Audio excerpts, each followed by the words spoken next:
Really lovely to be here. Good morning, everybody. My name is Sakaja. I'm the governor of Nairobi in Kenya, the capital city of Kenya.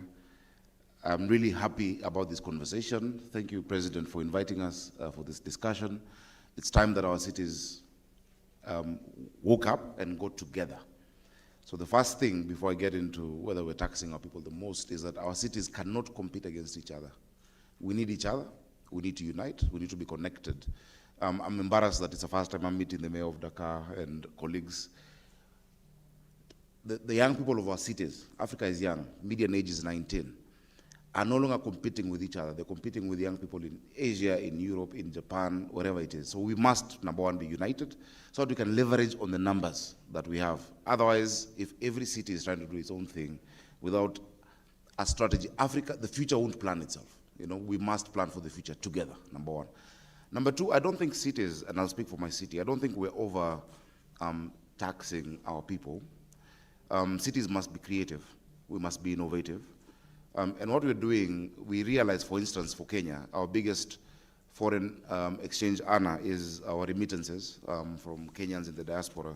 And so we're trying to give them opportunities to invest. We must be creative. We must look at bonds, infrastructure bonds, green bonds, and look at different ways of financing. Many people, the African diaspora, send money back to their countries, to the village, you know, to the grandma to build something, and something doesn't happen.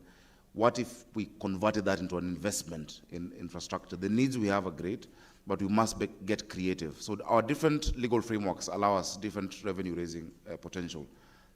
For Kenya, we have our constitution that allows us to levy some taxes, and we must be moderate. There's a Laffer curve in economics. If you overtax, you won't get those returns. But we're now getting creative in how we can raise more.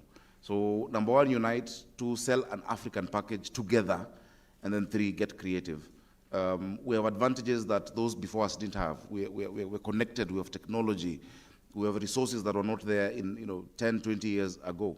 Let's take advantage of those. Thank you. Thank you. And I think it's important to emphasize the point you've made that Africans must pay taxes. We must pay taxes. We agreed on that.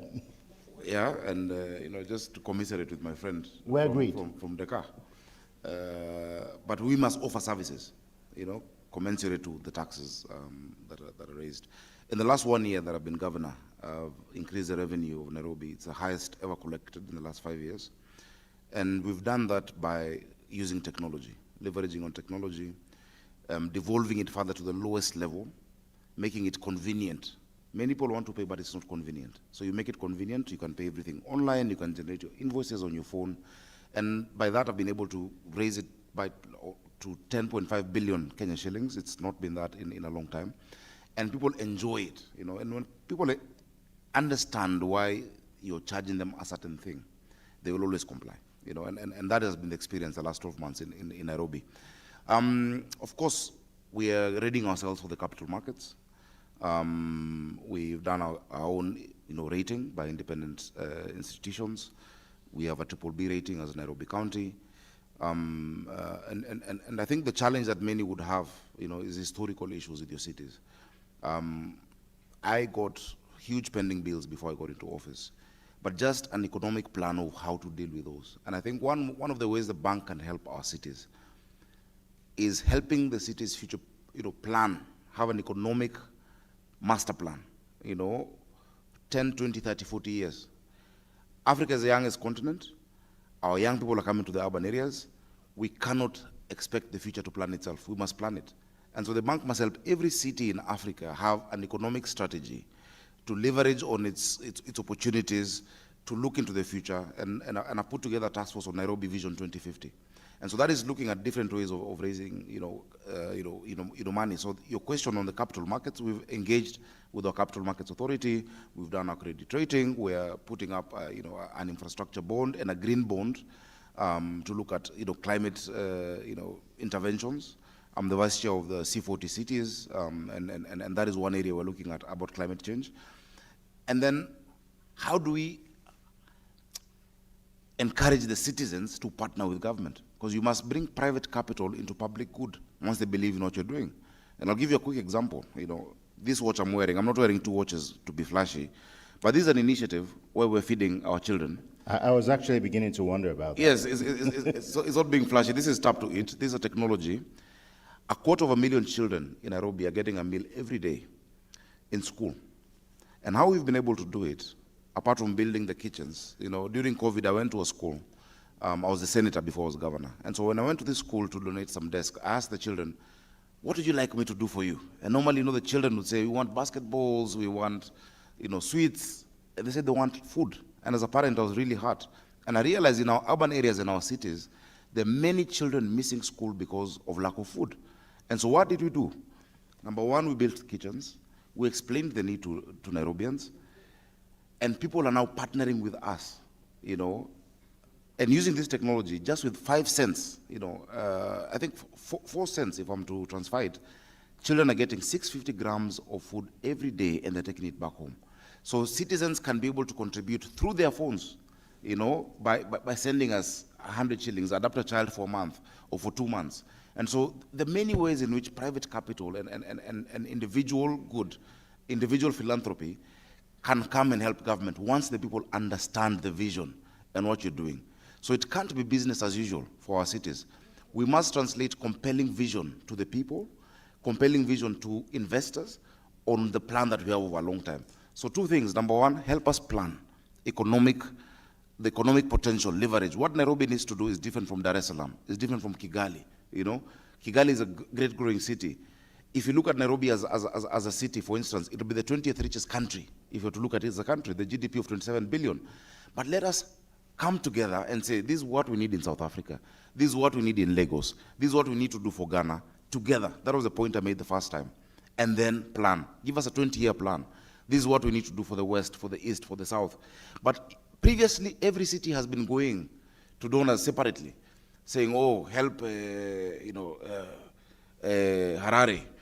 Oh, help Cape Town on your own. You will never make it. If you want to go far, we say in Africa, in Kenya, if you want to go far, if you want to go fast, go alone. But if you want to go far, go with others. So let's have macroeconomic planning for African cities.